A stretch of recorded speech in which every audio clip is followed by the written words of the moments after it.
Visitar un museo arqueológico como este de Zaragoza siempre es una delicia. Aquí la mayoría de las piezas están contextualizadas, es decir, proceden de excavaciones arqueológicas. Pero también existen otras piezas de las cuales desconocemos el contexto, bien porque vengan de donaciones o bien porque hayan sido expoliadas, como es el sorprendente caso de los cascos de Aratis que vamos a conocer. El robo de Aratis.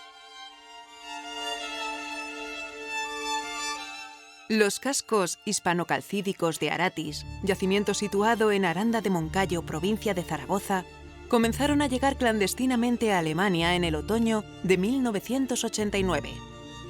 El Museo Central Romano Germánico de Maguncia recibió una oferta de venta de estos cascos en 1990. De inmediato, informó al Instituto Arqueológico Alemán de Madrid, que alertó a las autoridades competentes en España. Parte del patrimonio histórico español se estaba vendiendo ilegalmente en Alemania. Los cascos de Aranda de Moncayo tardarían más de 2 décadas en volver a nuestro país. Un rico empresario inmobiliario surgido tras la caída del muro de Berlín creó una fabulosa colección que se puso en venta tras su muerte. Los cascos de Aranda de Moncayo formaban parte de ella. Esta es su historia. Cuando visitamos cualquier museo arqueológico, contemplamos una gran cantidad de objetos, en su mayoría preciosos o de gran belleza. No siempre estos grandes aparatos expositivos cuentan una historia completa. En ocasiones, parte de la información de una pieza, a veces una gran parte, se ha perdido porque el objeto en sí fue excavado indebidamente o porque su procedencia es dudosa. Hoy en día, cualquier pieza que se extrae de una excavación lleva aparejada una gran cantidad de información científica, que, si se nos permite decir, es su verdadero valor, más allá del suntuario. Pero no siempre se ha excavado siguiendo un método científico, y no podemos hacer presentismo. Los procedimientos han sido de una manera en cada momento de la historia. En España, la primera ley de excavaciones arqueológicas es de 1911. Antes de ese año, la actividad arqueológica no estaba regulada. Había alguna directriz sobre la Academia de la Historia o sobre la de Bellas Artes de San Fernando desde época de Carlos III, pero no una verdadera legislación patrimonial. Las grandes excavaciones de Egipto, las de Pompeya o las de Largar, fueron macroexcavaciones. Sus responsables vendían piezas recuperadas a colecciones privadas o museos. Fue una práctica habitual para pioneros, como Siret o Bonsor. Entonces, no había nada delictivo o inmoral en ello. ¿Y qué decir del expolio? En Egipto, la mayoría de los expolios de las grandes tumbas se produjo en época faraónica. ¿Pueden aportar conocimiento científico los objetos expoliados? Desgraciadamente, a lo largo de los siglos, muchas fueron las piezas arqueológicas expoliadas. Tantas que incluso en Roma han abierto todo un museo solo para mostrar piezas procedentes de expolio, el Museo de Arte Salvata que vamos a conocer. En Roma, cerca de la estación de Termini, en el conjunto de las termas de Diocleciano, en su capilla octogonal, se ha inaugurado hace unos meses un museo formado por piezas recuperadas para el patrimonio público. Algunos de estos objetos se han reintegrado al patrimonio italiano gracias a la llamada diplomacia cultural, es decir, eran piezas que estaban ilegalmente fuera de Italia y que han regresado merced a los esfuerzos diplomáticos. Otros objetos han sido recuperados de los estragos provocados por catástrofes naturales. Un grupo muy importante de la colección se debe a la lucha que contra el expolio realizan los carabinieri. La primera gran exposición del Museo de Arte Salvata se ha dedicado a cerámicas y terracotas prerromanas, fundamentalmente etruscas. Desgraciadamente, las piezas carecen de contexto, lo que sitúa el problema de la falsificación como el primero que hay que resolver. Los investigadores italianos han separado el polvo de la paja gracias a la realización de distintas pruebas químicas y a la comparación de estilos. Algunas de estas piezas se han recuperado en Estados Unidos en grandes operaciones contra el tráfico ilegal. Los ladrones expolian lugares tan importantes como la necrópolis de Cerveteri, verdadero epicentro de la cultura etrusca. Otras provienen del Lacio, Campania o Sicilia, de yacimientos como Agrigento. Los grandes mitos clásicos copan el repertorio iconográfico de la mayoría de las piezas. El Museo del Arte Salvata es, de alguna manera, un homenaje a estos monument men que han conseguido reintegrar al patrimonio común bienes expoliados, desaparecidos en conflictos o en grandes desastres naturales. Los monument men españoles van a desempeñar un papel fundamental en el robo de Aratis.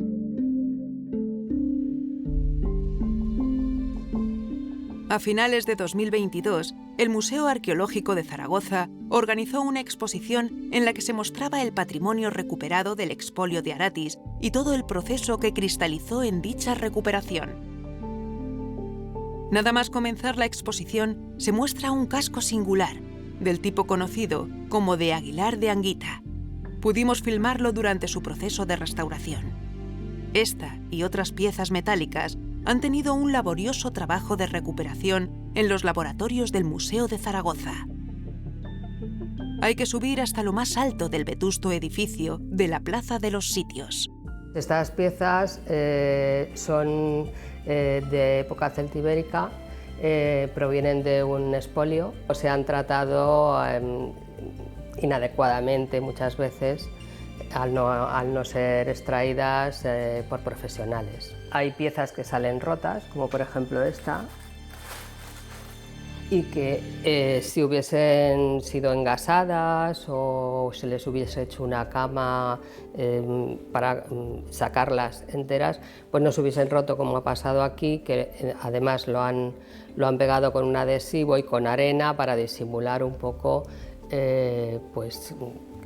digamos el aspecto que tiene el original. En este caso hay piezas de hierro y piezas de bronce, hay un tratamiento general para este tipo de metales y luego sí que se estudia un poco cada una de las piezas, en la situación que viene cada una de ellas. Yo hago la propuesta de tratamiento, entonces el arqueólogo decide también qué es lo que quiere para mostrar en la exposición, ¿no? Aratis, anatomía de un expolio. Qué exposición más bien planteada, qué bonita. ¿Y qué pretendíais? Porque desde luego dar a conocer estos cascos espléndidos, pero aparte de darlos a conocer, ¿cuál era el objetivo de la exposición? Pues que se conociera en primer lugar la magnitud del expolio, la magnitud del material recuperado en las operaciones policiales, porque se han conocido los cascos, pero no la muestra que ponemos aquí de las más de 9.000 piezas que se recuperaron por los operativos policiales. Y luego queremos hacer ver que Aratis es más que un expolio, que todavía tiene muchas cosas que contar. Se está trabajando desde hace 2 campañas y bueno, los arqueólogos están entusiasmados de lo que va saliendo, y luego finalmente la lucha contra el expolio. Pero una exposición con moraleja, ¿verdad? Tiene una intención también moral. Sí, es un poco aleccionadora de hacer ver a la sociedad todo lo que perdemos cuando se expolia un yacimiento, porque no se pierden solo las piezas, se pierde la información que nos dan, y eso es todavía peor, eso es irrecuperable. Una de las grandes preocupaciones de los organizadores es que los espectadores tengan claro el arduo proceso que permitió la recuperación de los cascos. Cuando la Guardia Civil intervino el domicilio de los sospechosos, se recuperaron más de 9.000 piezas expoliadas. Este gran panel de la exposición, bueno, pues quiere simbolizar el enorme número de estas piezas, pero también la complejidad de la tarea de los arqueólogos, que tienen que recomponer un auténtico puzzle. Me ha llamado mucho la atención este juego de cintas muy evocador, pues que une piezas que pueden, por ejemplo, en este caso, ser de casco o otras de piezas falsificadas. Una muestra de la enorme tarea arqueológica que aún queda por desarrollarse. Las actuaciones que alertaron sobre el expolio del yacimiento se remontan a la primera mitad de la década de los 90. Desde el Ayuntamiento de Aranda de Moncayo se tenía la sospecha de que el yacimiento estaba siendo frecuentado por piteros. Fue por eso el concejal del Ayuntamiento el que plantea esa denuncia a la Guardia Civil en un primer momento.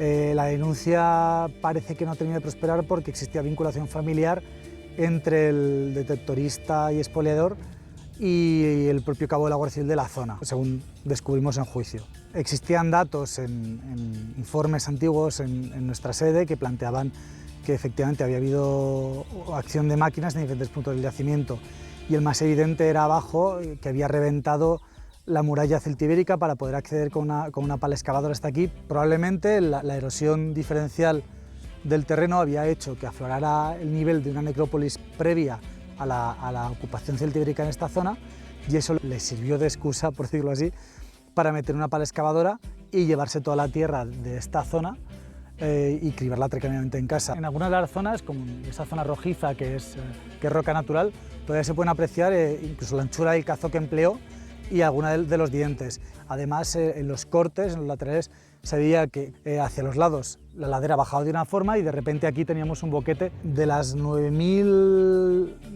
pico piezas que se pudieron incautar entre los dos detenidos, aproximadamente un 15% o algo así serán celtibéricas, y creemos que una parte importante vinieron de aquí o del entorno inmediato.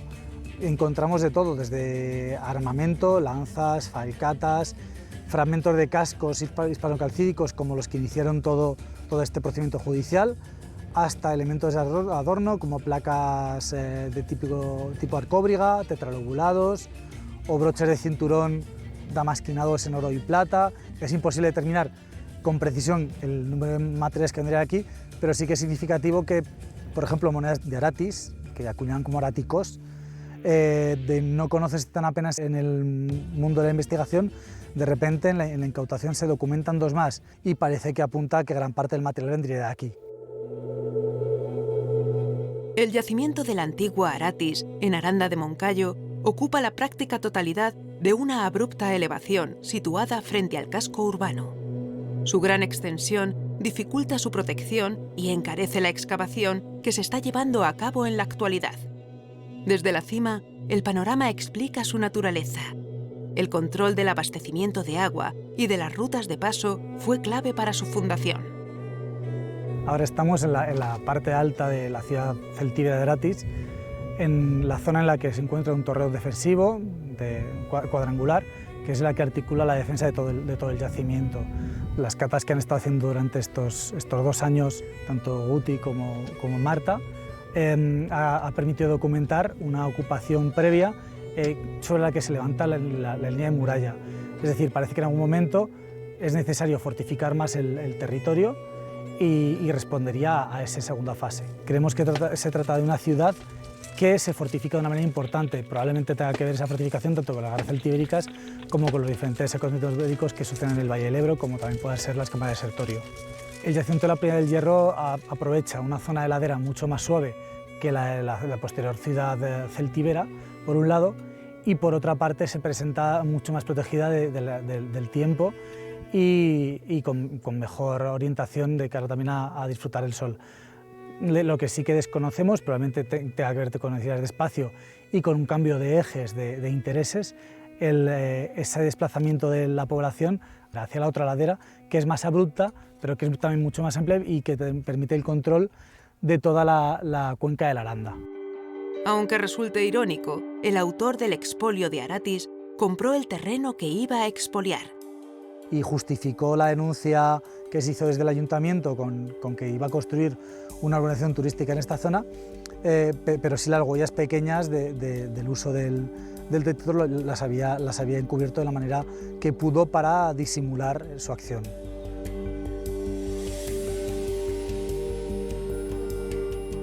Cuando se observan de cerca los cascos, se aprecia el grado de detalle, la belleza de su ejecución, los nasales, esta especie de ceja, que es una serpiente, estas alas que son móviles, se pueden retirar.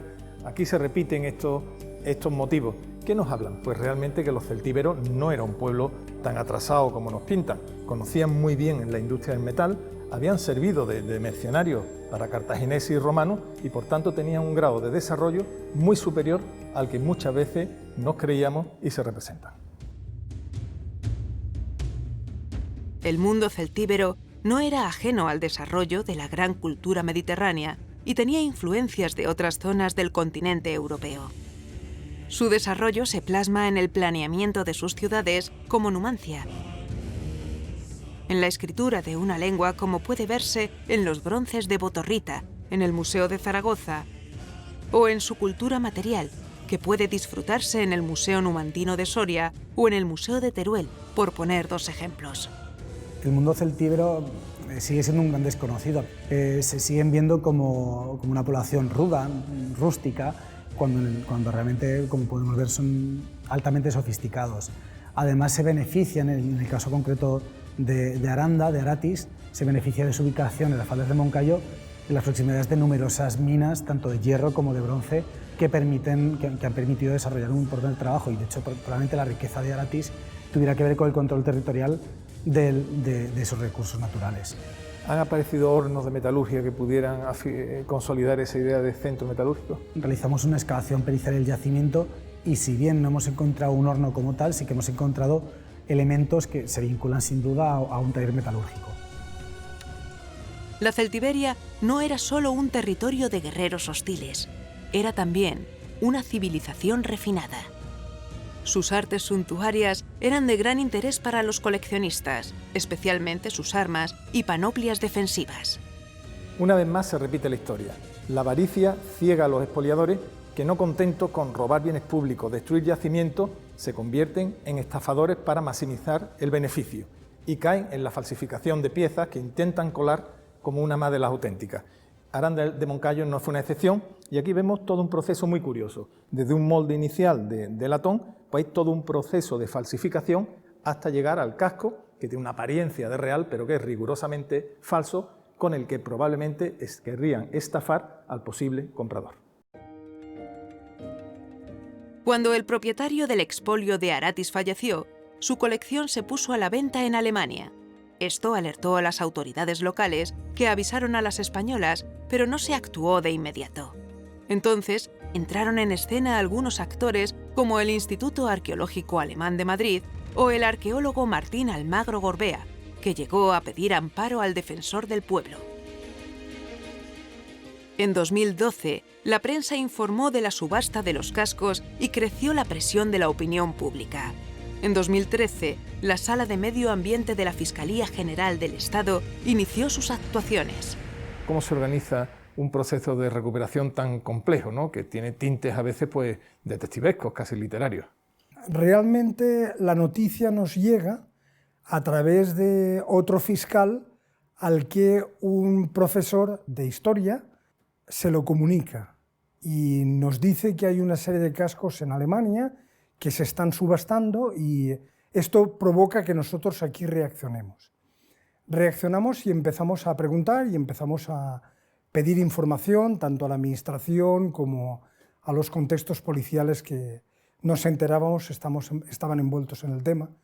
De hecho, la policía había estado trabajando en la materia. La verdad es que nunca recibimos ninguna respuesta por parte de la Fiscalía Alemana. Y al final acabamos concluyendo que no había interés, que había pasado el tiempo y que iba a ser difícil recuperar aquello, incluso con las directivas de la Unión Europea que obligan a devolver, sobre todo en el contexto del propio ámbito territorial de la Unión Europea, etcétera, etcétera. Decidimos de una forma absolutamente práctica intentar localizar el sitio donde de todo esto procedía e intentar además que no ocurriera más, porque lo que era evidente es que el origen del problema seguía siendo un yacimiento no controlado y del que se estaban extrayendo bienes de patrimonio histórico de trascendental importancia. La persona que estábamos investigando no utilizó ningún medio para excavar, ni hizo absolutamente nada para ir sacando material, con lo cual, pues, lógicamente no se pudo hacer absolutamente nada. Lo cierto es que poco después me llama otra vez el oficial de la Guardia Civil, don Jesús Calvo, y me dice, bueno, hemos conseguido unas fotografías que sospechamos que son de personas allegadas de la persona que estamos investigando. Y una de ellas lleva el casco puesto. 4.000 objetos se intervinieron, tenía de todo. Declaró voluntariamente, dio el nombre también de otra persona que vivía cerca, un amigo suyo, por eso se procedió penalmente contra 2 de ellos y en la casa del otro todavía encontramos 2000 objetos más. Este sol estaba dividido en 2 mitades. Cada uno de los expoliadores conservaba una. Dado que ya se había avanzado mucho y teníamos prácticamente todos los elementos de prueba y todo lo demás, tampoco tenía mucho sentido que le pidiéramos permiso a la Fiscalía General del Estado para, siendo un asunto de especial trascendencia, continuar con la investigación. Con lo cual, básicamente estaba todo hecho, el atestado era muy detallado y muy meticuloso, y acto seguido se mandó a la Fiscalía de Zaragoza y ellos continuaron, hicieron un trabajo perfecto y al final condenó la Audiencia Provincial y el Tribunal Supremo rectificó, mantuvo la condena, rebajó la pena de 6 a 3 años.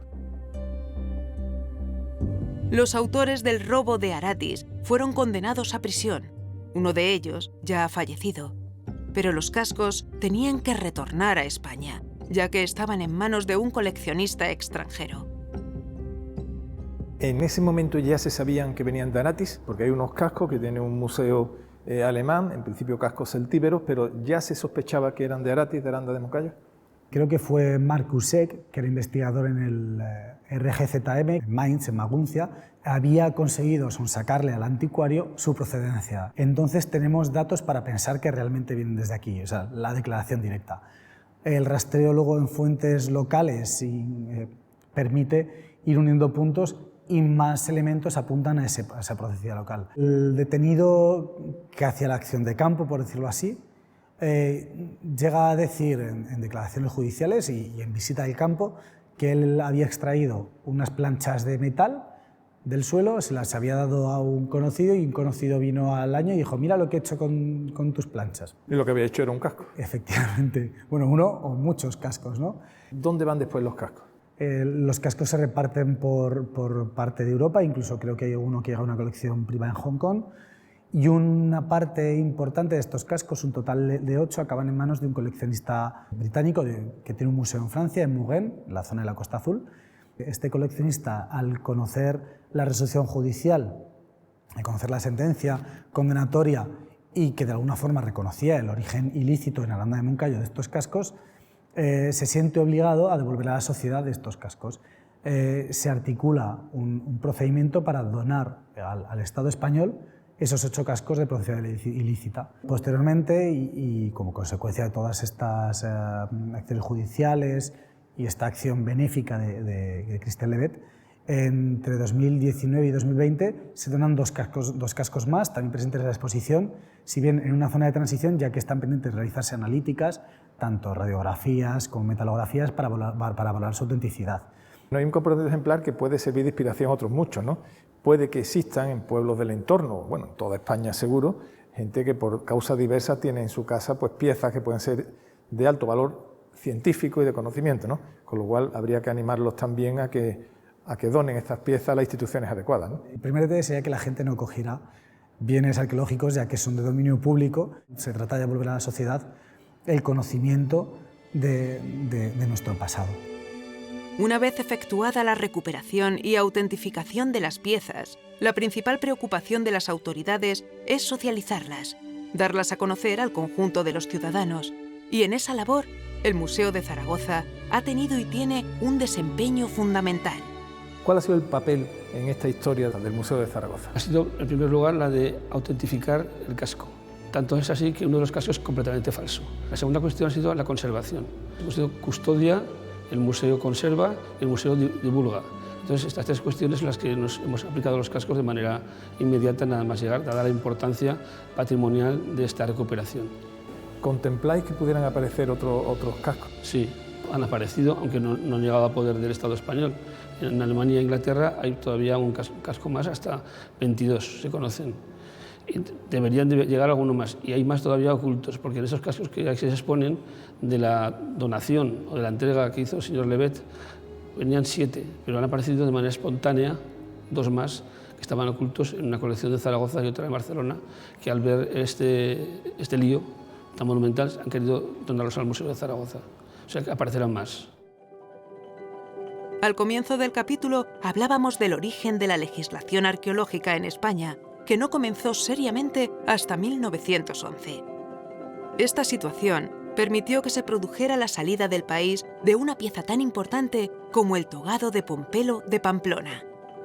El togado de Pompelo apareció en 1895 en el transcurso de unas obras de construcción en la calle Navarrería de Pamplona, muy cerca de la catedral.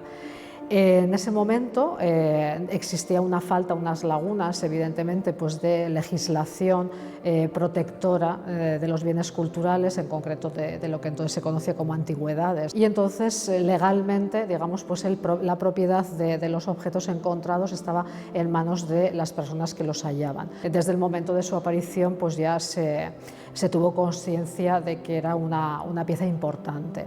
Afortunadamente, el constructor lo entregó a la Comisión Provincial de Monumentos de Navarra, muy activa desde su nacimiento. Publicó el hallazgo posteriormente con un artículo de Julio Altadil en el que se incluyó una fotografía de la pieza en su estado en ese momento, ¿no?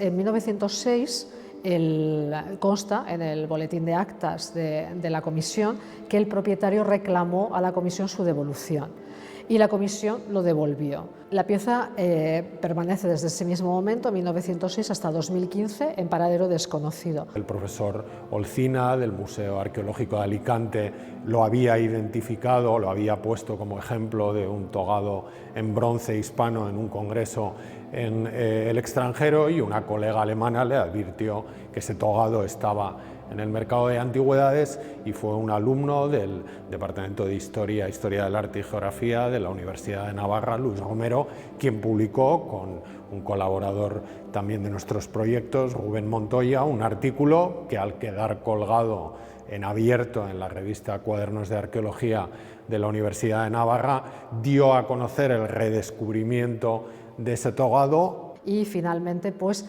se firma un acuerdo con el propietario para una cesión temporal durante 2 años para la exhibición del togado de Pompelo en el Museo de Navarra. El togado llega a Pamplona el 13 de mayo de 2022. Evidentemente, pues, la ilusión y el trabajo que queremos desarrollar es para una permanencia de esta pieza tan importante.